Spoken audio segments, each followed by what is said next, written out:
ഈ അതിന്റെ വിശദാംശങ്ങൾ നൽകാൻ ഷെയ്ഖ് ഹസീനയ്ക്കെതിരായ കുറ്റങ്ങൾ എന്തൊക്കെയായിരുന്നു എന്ന് പരിശോധിക്കാം. അനിഷ പവാർ ചേരുന്നുണ്ട്. അനിഷ, വിശദീകരിക്കാമോ?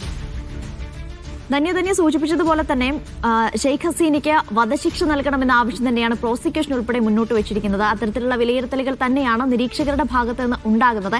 ഏതായാലും വിധി പ്രസ്താവം ആരംഭിച്ചു കഴിഞ്ഞു. എന്താകും ഷെയ്ഖ് ഹസീനയുടെ വിധി എന്ന അല്പസമയത്തിനുള്ളിൽ തന്നെ അറിയാൻ സാധിക്കും. ഏതായാലും എന്തായിരുന്നു ഈ കേസിന് ആസ്പദമായ സംഭവം, ഈ കുറ്റകൃത്യങ്ങൾ എന്തൊക്കെയെന്ന് നമുക്ക് വിശദമായി പരിശോധിക്കാം. അതിനു മുമ്പ് അവാമി ലീഗിന്റെ നേതാവാണ് ഷെയ്ഖ് ഹസീന എന്ന് പറയുന്നത്. 20 വർഷക്കാലം ബംഗ്ലാദേശിന്റെ പ്രധാനമന്ത്രിയായിരുന്നു. ബംഗ്ലാദേശിനെ സംബന്ധിച്ചിടത്തോളം ഏറ്റവും കൂടുതൽ കാലം പ്രധാനമന്ത്രിയായിരുന്ന ആൾ തന്നെയാണ് ഷെയ്ഖ് ഹസീന എന്ന് പറയുന്നത്. അതായത് ബംഗ്ലാദേശിനെ സംബന്ധിച്ചിടത്തോളം ഒരു കരുത്തിയായ നേതാവ് എന്ന നിലയിൽ ഖ്യാതി ഉണ്ടായിരുന്ന ആളായിരുന്നു ഷെയ്ഖ് ഹസീന എന്ന് പറയുന്നത്. ഈ 2024 വിദ്യാർത്ഥി പ്രക്ഷോഭം പൊട്ടിപ്പുറപ്പെടുന്നത്. അതിനു മുമ്പും ഷെയ്ഖ് ഹസീനയ്ക്കെതിരെ ബംഗ്ലാദേശിൽ പ്രതിഷേധങ്ങൾ ഉടനീളം ഉണ്ടായിരുന്നു. പക്ഷേ അത് ഇത്രമേൽ ഭീകരമാകുന്ന ഒരു അവസ്ഥയിലേക്ക് എത്തിയത് അത് 2024 സമയത്തായിരുന്നു. വിദ്യാർത്ഥികളാണ് ആ പ്രക്ഷോഭത്തിന് നേതൃത്വം കൊടുത്തത് എന്നുള്ളതാണ് അതിലെ ഏറ്റവും പ്രധാനപ്പെട്ട കാര്യം. ഇതിലിപ്പോൾ 2024 ഈ പ്രക്ഷോഭത്തിൽ പ്രതിഷേധക്കാർക്കെതിരെ വലിയ രീതിയിലുള്ള ആക്രമണങ്ങളാണ് അന്നത്തെ സർക്കാർ അഴിച്ചുവിട്ടത്. ഈ പ്രതിഷേധക്കാരെ കൊന്നൊടുക്കുന്ന രീതിയിലേക്ക് പോലും സാഹചര്യങ്ങൾ പോയി. അതിൽ തന്നെ 1400 പേർ പ്രതിഷേധിച്ചതിന്റെ പേരിൽ കൊല്ലപ്പെടുന്ന ഒരു സാഹചര്യമാണ് ബംഗ്ലാദേശിൽ അന്ന് നമ്മൾ കണ്ടത്. ഇതിൽ കൂടുതലും വിദ്യാർത്ഥികൾ ഉൾപ്പെടെയുള്ളവരാണെന്നാണ് അവിടെ നിന്ന് വരുന്ന റിപ്പോർട്ടുകൾ. അതിൽ തന്നെ പ്രധാന ആസൂത്രക, ഈ ആക്രമണം അഴിച്ചുവിടുന്നതിൽ പ്രധാന ആസൂത്രക ഈ ഷെയ്ഖ് ഹസീനയാണ് എന്ന വാദമാണ് പ്രോസിക്യൂഷൻ ഉന്നയിച്ചിരിക്കുന്നത്. പക്ഷേ ഷെയ്ഖ് ഹസീന മാത്രമല്ല ഈ കേസിലെ പ്രതി. അതുകൂടി നമുക്ക് പരിശോധിക്കുന്നതിന് മുമ്പ് നേരത്തെ സൂചിപ്പിച്ചതുപോലെ തന്നെ ഷെയ്ഖ് ഹസീന ആണ് ഇത്തരത്തിൽ ഈ ആസൂത്രണം നടത്തിയത്. അതുകൊണ്ട് തന്നെ വധശിക്ഷ നൽകണമെന്ന ആവശ്യം തന്നെയാണ് പ്രോസിക്യൂഷൻ മുന്നോട്ട് വെച്ചിരിക്കുന്നത്. അതല്ലെങ്കിൽ ജീവപര്യന്തം. ഈ 2 കാര്യങ്ങളാണ് ഷെയ്ഖ് ഹസീനയ്ക്കെതിരെ പ്രോസിക്യൂഷൻ ഉന്നയിച്ചിരിക്കുന്ന കാര്യം.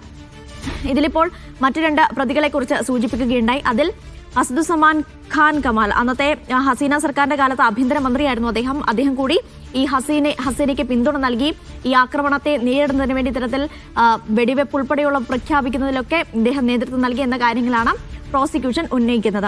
അതോടൊപ്പം തന്നെ ചൗധരി അബ്ദുള്ള അൽ മൗമൻ, അദ്ദേഹം ആ സമയത്തെ മുൻ പോലീസ് മേധാവി കൂടിയായിരുന്നു. ഇവർ 2 പേരാണ് കേസിലുള്ള മറ്റ് പ്രതികൾ എന്ന് പറയുന്നത്.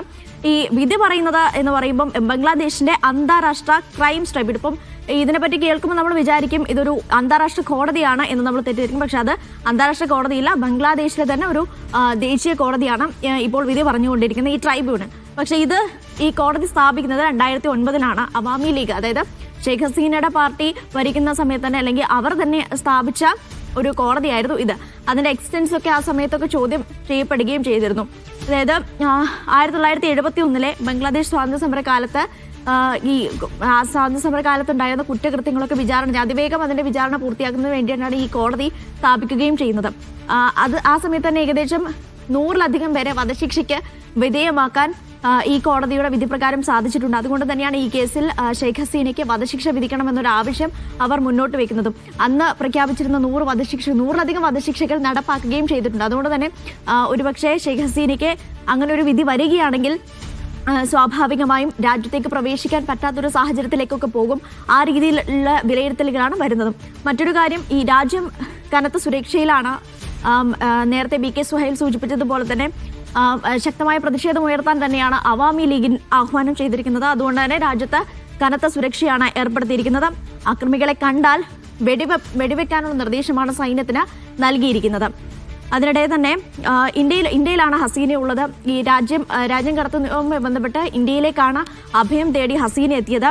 ഇപ്പോൾ നിലവിൽ ഹസീന ഉള്ളത് ഇന്ത്യയിലാണ്. അതുകൊണ്ട് തന്നെ ഇന്ത്യ ഹസീനയെ വിട്ടു നൽകണമെന്ന ആവശ്യം ഉൾപ്പെടെ ബംഗ്ലാദേശിലെ ഇടക്കാല സർക്കാർ ആവശ്യപ്പെടുകയും ചെയ്തിട്ടുണ്ട്. എന്നാൽ വിധി എന്താവും എന്നുള്ള കാര്യം അല്പസമയത്തിനുള്ളിൽ തന്നെ നമുക്കറിയാം. ധന്യ. അനീഷയാണ് വിവരങ്ങൾ നൽകിയത്. അല്പസമയത്തിനകം തന്നെ വിധി വരും.